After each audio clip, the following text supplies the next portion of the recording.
আসসালামু আলাইকুম ফ্রেন্ডস, আশা করি ভালো আছেন, সুস্থ আছেন এবং বেশি বেশি ভিডিও দেখছেন। আরেকটি ভিডিও নিয়ে আসলাম, যদিও ভিডিওটা অনেক দিন আগের করা, তারপরেও চিন্তা করলাম আপনাদের সাথে মুহূর্তটা শেয়ার করা যায়। কারণ সবসময় আপনাদের সাথে শেয়ার করে আসছি, আর বিশেষ করে খাওয়া দাওয়া যখন থাকে তখন আমার ক্যামেরা অটোমেটিক অন হয়ে যায়।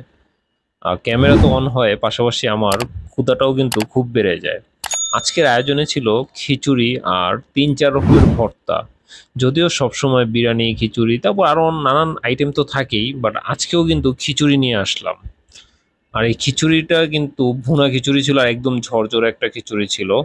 যদিও টেস্টটা ভালো লেগেছে। আর আমরা বাঙালিরা কিন্তু অল টাইম ভর্তা সবসময় পছন্দ করে থাকি, আর ভর্তার সাথে যদি এরকম গরম গরম খিচুড়ি হয় তাহলে তার কোনো কথাই হয় না। ভাই, এই ভর্তার খিচুড়ি দিয়েই কিন্তু ৩-৪ প্লেট মারা যায়। যদিও জানেন আমি একটু খেতে পছন্দ করি, তো আমার কাছে অল টাইম ভালোই লাগে। আরও পাশাপাশি ছিল কিন্তু মুরগির মাংস কিন্তু একদম ঝোল করা ছিল ছোট ছোট আলু দিয়ে। টেস্টটা আলহামদুলিল্লাহ ভালো ছিল। আর বাহিরের রান্না যেমন তেমন হোক, বাসার রান্না তো অল টাইম ভালোই থাকে। আজকের সব খাবারের ভিতরে কিন্তু আমার কাছে বেস্ট লাগছে ভর্তাগুলো, ভাই অস্থির ছিল। তো আমরা খাওয়া দাওয়া করি। যদি ভিডিওটা ভালো লাগে লাইক কমেন্ট শেয়ার করবেন আর সাপোর্ট করবেন। আল্লাহ হাফেজ।